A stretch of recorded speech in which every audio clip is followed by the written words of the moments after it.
আসসালামু আলাইকুম ওয়া রাহমাতুল্লাহি ওয়া বারাকাতুহু। মহান আল্লাহ রাব্বুল আলামিন আমাদেরকে সৃষ্টি করেছেন তার ইবাদত করার জন্য। আল্লাহ রাব্বুল আলামিনের ইবাদত আমরা যত বেশি করব, আল্লাহ রাব্বুল আলামিন তত বেশি আমাদের উপরে খুশি থাকবেন।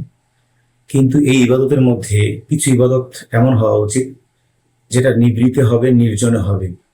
কারণ কারো প্রতি কারো ভালোবাসা নীরবে নিভৃতে যতটা বেশি হয়, প্রকাশ্যে ততটা বেশি হয় না।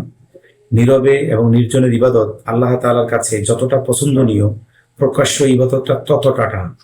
এই জন্য আমাদের পাঁচ ওয়াক্ত নামাজের পাশাপাশি, আমাদের সার্বিক ইবাদতের পাশাপাশি রাত জেগে নিরিবিলি সময়ে নিভৃতে কিছুটা সময় আল্লাহ তাআলার কাছে যদি দেওয়া যায়, আল্লাহ তাআলার জন্য যদি ব্যয় করা যায়, তো আল্লাহ তাআলা বেশি খুশি হবেন।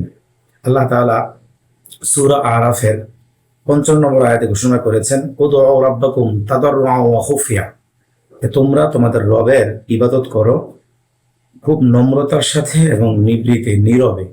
সুতরাং এটা আল্লাহ তাআলারই নির্দেশ যেন আমরা আল্লাহ তাআলাকে নিভৃতেও স্মরণ রাখি।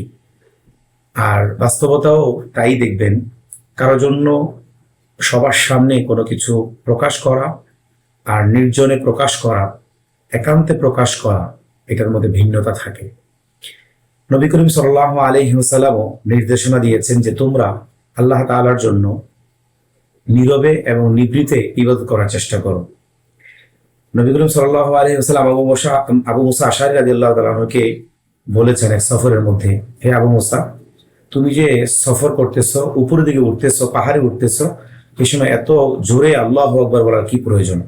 তুমি যার জন্য আল্লাহু আকবার বলছো সে আল্লাহ তো তোমার কাছেই। সুতরাং সে আল্লাহ তাআলাকে তুমি আস্তে ডাকলেও আল্লাহ তাআলা শুনবেন। এই জন্য নবী করিম সাল্লাল্লাহু আলাইহি ওয়াসাল্লাম বলেছেন যে আল্লাহকে ডাকার জন্য জোরে বলার প্রয়োজন নেই, চিৎকার করার প্রয়োজন নেই, সবাইকে জানানোর প্রয়োজন নেই। সুতরাং কিছু ইবাদত হওয়া দরকার নীরবে এবং নিভৃতে। আল্লাহর প্রিয় বান্দাদের বৈশিষ্ট্য হলো যে তারা সবসময় আল্লাহ রাব্বুল আলামিনের জন্য নীরবে ইবাদত করেছেন। নবী করিম সাল্লাল্লাহু আলাইহি ওয়াসাল্লামের কাছে ওহী নাজিলের পূর্ব মুহূর্তে নবী সাল্লাল্লাহু আলাইহি ওয়াসাল্লাম হেরা গুহায় আশ্রয় নিয়েছিলেন এবং সেখানে নিভৃতে আল্লাহ রাব্বুল আলামিনের জন্য ইবাদত করেছিলেন। অর্থাৎ ঈসা আলাইহিস সালাম যখন তাদের অনুসারীদের দ্বারা নির্যাতিত হলেন, তখনও তিনি নিভৃতে ইবাদত করেছিলেন।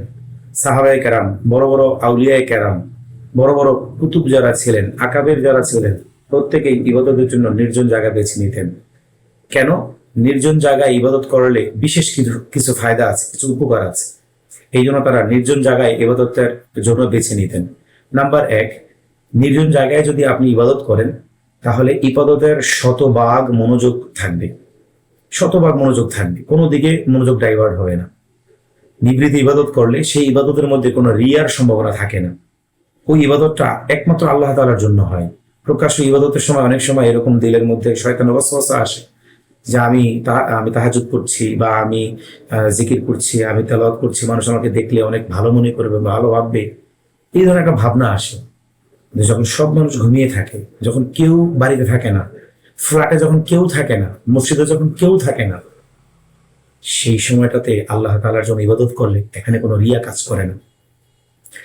এই সময় নির্জনে যখন কেউ ইবাদত করে, সেই সময়টাতে ইবাদত করলে আল্লাহ তাআলা বেশি বেশি দোয়া কবুল করেন। কারণ দোয়া কবুলকে বলাই হয়েছে মুনাজাত, দোয়াকে বলাই হয়েছে আরবিতে মুনাজাত। মুনাজাত মানে হচ্ছে আল্লাহ তাআলার সাথে গোপনে ফিস করে কথা বলা, নিভৃতে আল্লাহ তাআলার সাথে কথা বলা। তো এই জিনিসটা তখনই বাস্তবায়ন হবে যখন আপনি নিরিবিলি, একেবারে নীরবে আল্লাহ তাআলার সাথে মিশবেন, আল্লাহ তাআলাকে সেজদা করবেন, আল্লাহ তাআলার জন্য জিকির করবেন। এই জন্য আসুন আমাদের ইবাদতগুলোর মধ্যে কিছু ইবাদত রিয়ামুক্ত করার জন্য, খালেজ দিলে করার জন্য, শুধুই আল্লাহর সমীপে করার জন্য আমরা নিবৃত্তি করার চেষ্টা করি, নির্জনে করার চেষ্টা করি। যখন একাকী থাকে, আমার পাশে কেউ থাকে না, তখন আমি আল্লাহর জন্য আমার ভালোবাসাটা নিবেদন করি। তো আল্লাহ তাআলা অনেক বেশি খুশি হবেন। আমরা যা চাবো আল্লাহ তাআলা তাই দিবেন। আল্লাহ তাআলা তৌফিক দান করুক। ওয়া মা তাওফীকি ইল্লা বিল্লাহ। আসসালামু আলাইকুম।